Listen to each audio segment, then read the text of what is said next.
मुझे वो दिन बहुत याद आते हैं। मुझे वो दिन बहुत याद आते हैं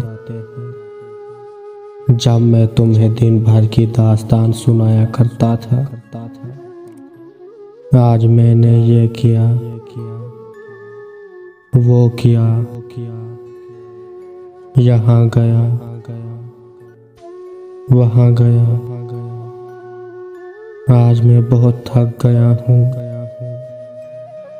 आज मैं बहुत थक गया हूँ। आज मैं रोया।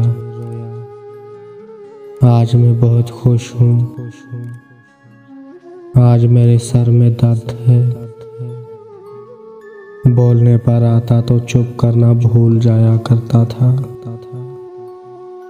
बोलने पर आता तो चुप करना भूल जाया करता था।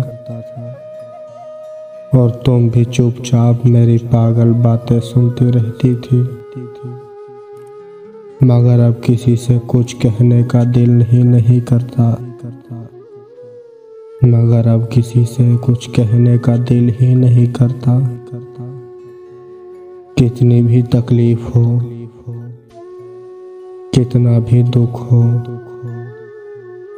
किसी को नहीं सुनाता। तुम्हारे लहजे में तलखियों के बाद, तुम्हारे लहजे में तलखियों के बाद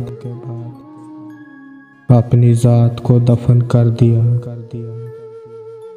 अब मैंने चुप रहना सीख लिया है। अब मैंने चुप रहना सीख लिया है।